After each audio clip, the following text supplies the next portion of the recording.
Hello बच्चों, तो हमें क्वेश्चन गिवन है for the reaction to ammonia gives N2 plus 3H2 minus d NH3 over dt, that is change in concentration of ammonia divided by change in time is equals to में K1 into में concentration of ammonia. Second, change in concentration of N2 divided by change in time is equals to में K2 concentration of ammonia. Third is change in concentration of H2 with respect to change in concentration of time is equals to में K3 concentration of ammonia. Then relation between K1, K2 and K3 is, में 4 different options given है, हमें उनमें से बताना है कि K1, K2 और K3 में रिलेशन क्या होगा। ठीक है, तो सबसे पहले हमें क्या गिवन है, ये इक्वेशन गिवन है। तो किसी भी इक्वेशन के लिए जब हमें क्या लिखना होता है, रेट रेट लिखना होता है, rate of a reaction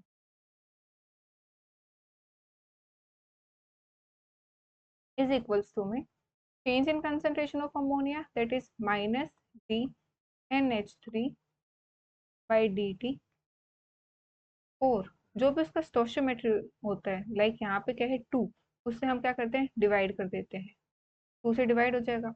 minus sign मतलब रिप्रेजेंट कर रहा है कि वो धीरे धीरे टाइम के साथ कंज्यूम हो रहे हैं, रिएक्टेंट है तो वो धीरे धीरे कंज्यूम हो रहा होगा, और अगर वो प्रोडक्ट है तो वो धीरे धीरे फॉर्म हो रहा होगा।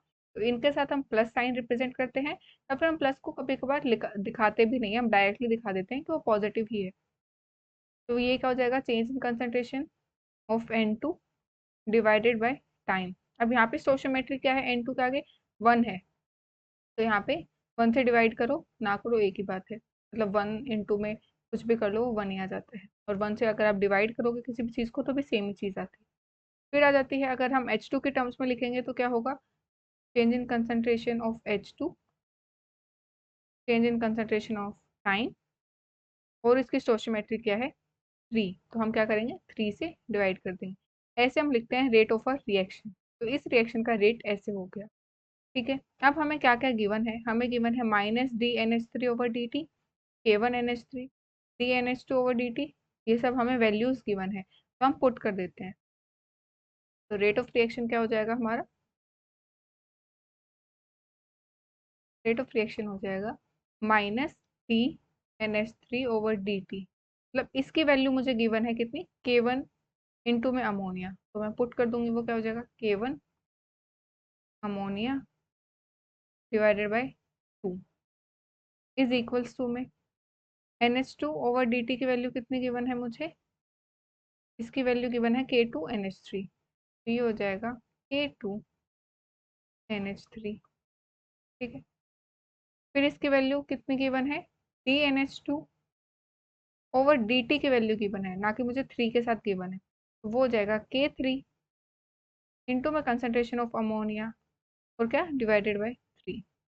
अब रेट ऑफ रिएक्शन का चाहे आप उसको रिएक्टेंट की टर्म्स में निकालो या फिर आप उसको प्रोडक्ट की टर्म्स में निकालो, रेट तो हमेशा सेम ही रहेगा किसी रिएक्शन का।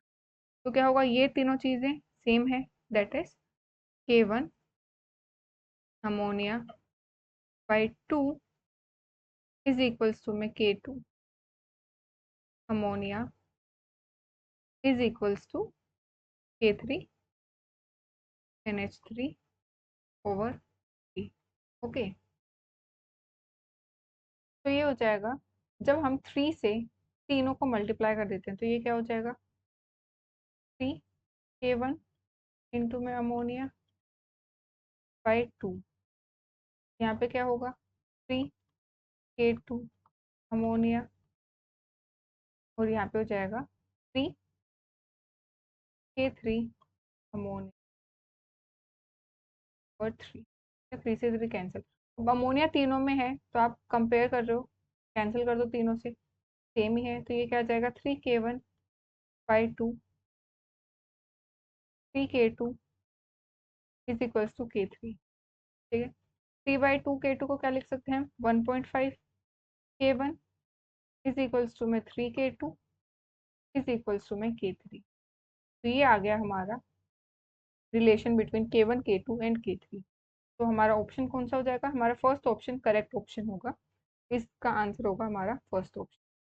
और अगर आपको ये चीज़ रेट ऑफ रिएक्शन हम कैसे लिखते हैं, अगर वो एनसीईआरटी में पढ़ना है तो वो होगा आपको, तो वो मिलेगा आपको एनसीईआरटी में,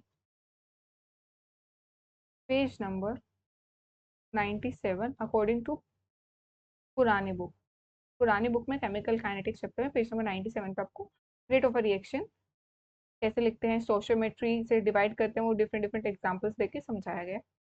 और इस क्वेश्चन का हमारा आंसर हो जाएगा फर्स्ट ऑप्शन। Thank you.